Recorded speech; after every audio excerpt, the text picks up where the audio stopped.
Hello दोस्तों, नमस्कार। आज नाग पंचमी की आप सभी को हार्दिक शुभकामनाएं। तो दोस्तों, नाग पंचमी की जो कहानी है वही सुनाने जा रही हूँ। एक घर में 3 देवरानी जेठानी रहती थी। तो 2 जेठानियों के तो सब कोई मायके में था और छोटी वाली को कोई नहीं था। तो उस त्योहार आने वाला था, वो बहुत दुखी थी कि हमारे भी कोई मायके में होता तो आता। ऐसा दुखी दुखी एक पेड़ के नीचे ऐसे ही रो रही थी। तो एक नाग का जोड़ा बैठा सब सुन रहा था कि ये रो रही है। वो आए तो पहले तो घबरा गई। तो वो बोले बोले घबराओ नहीं, अपनी क्या तकलीफ़ है बताओ। तो बताने लगे कि मतलब हमारे मैके में कोई है नहीं और नाग पंचमी आने वाली है, त्यौहार आने वाला है, तो हमारे भी कोई होता तो त्यौहार लेके आता। तो वो बोले कि कोई बात नहीं है, तुम जाके घर में लिपाई पुताई करो और नाली की अच्छे से सफाई कर देना। और ऐसा कह के बोले कि जाओ रोना धोना बंद करो, जाओ घर पे। तो वो आई, लिपाई पुताई करी, अच्छे से नाली वाली साफ करी। तो ये सब कर रही थी ना, तो दोनों जेठानियाँ देख के अपना मतलब एक दूसरे को बोल रही थी कि इसके तो कोई है भी नहीं, ये कौन सी खुशी में जो है ना लिपाई पुताई कर रही है।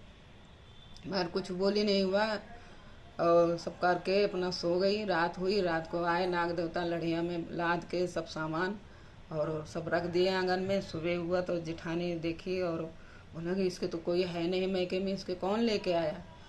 फिर दूसरे दिन हुआ, वो अपना लड़की को लेके गए और अच्छे से रखे। तो एक दिन ऐसे अचानक मतलब हंसी खुशी सब लोग रह ही रहे थे, एक दिन अचानक कुछ काम आ पड़ा। तो नाग और नागिन बोले बोले बहना कुछ दिन ऐसे ही रहो और हम लोग कुछ काम है तो इसके लिए जा रहे हैं, सब कुछ करना, खाना पीना, अपना खुशी से रहना। खाली एक टोकरी जो रखी है उसको खोलना नहीं, वो कोने में रखी है। तो बोले ठीक है। तो अच्छे से रह रही थी। बस एक दिन एकदम दिमाग में आया कि सब कुछ तो बोला है कि कहीं पे भी जाओ खाओ पियो और ये टोकरी नहीं खोलो, तो आखिर इसमें है क्या। ऐसा सोच के वो जाके खोलने की कोशिश करने लगी। जैसे ही खोलने की कोशिश की ना, सांप के बच्चे जितने भी थे वो सब इधर उधर भागने की कोशिश करने लगे। वो घबरा के टोकरी छोड़ दी। टोकरी छोड़ते ही तो एक जो बाहर निकलने की कोशिश कर रहा था उसकी पूंछ कुचल गई। वो डर के मारे इतना घबराए कि वो घर के मतलब चली गई अपने ससुराल। तो जब नाग नागिन आए देखे तो कि वो घर पे नहीं है।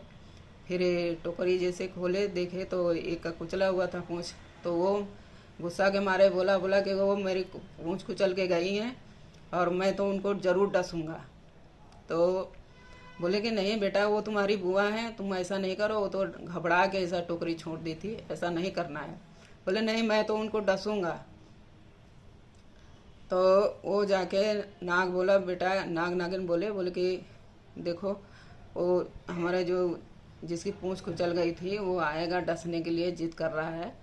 तो तुम जब भी शाम को दीवा जलाना जुझ के, तो ये ज़रूर बोलना कि नाग बाढ़े नागिन बाढ़े, नागिन का परिवार बाढ़े, उनके कचड़े कुचड़े भैया भतीजवा बाढ़े, जिनके बड़ी आस।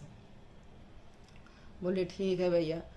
तो जैसे ही वो नाग का बच्चा जो गया वहाँ पे और जूते में जाके छुप के बैठा, ऐसे ही वो दीवा जलाए और हाथ जोड़ के प्रार्थना करने लगी, बोलने लगी नाग बाढ़े नागिन बाढ़े, नागिन का परिवार बाढ़े, उनके कचड़े कुचड़े भैया भतीजवा बाढ़े, जिनके बड़ी आस।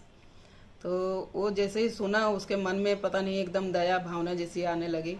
वो लौट के चला गया घर पे। तो बोले क्यों लौट के आए, क्या हुआ। तो बोले कि बुआ ऐसा ऐसा बोल रही थी। फिर दूसरे दिन गया, फिर ऐसा ही बोली। फिर तीसरे दिन गया, तीसरे दिन भी ऐसे ही बोलने लगी नाग बाढ़े बाढ़े, नागिन का परिवार बाढ़े, उनके कचड़े कुचड़े भैया भतीजवा बाढ़े, जिनके बड़ी आस। वो एकदम से उसका मन पलट गया। बुआ के पाँव वाँव छुआ और बोला कि बुआ आज के बाद में मैं नहीं डसूंगा। और ऐसा कहते वो भी आशीर्वाद दी और फिर चला गया घर पे और सब बताया। सब खुश होके सब हंसी खुशी रहने लगे। तो दोस्तों, ये थी कहानी और कुछ भूल चूक हुई हो तो माफ़ करना। नमस्कार।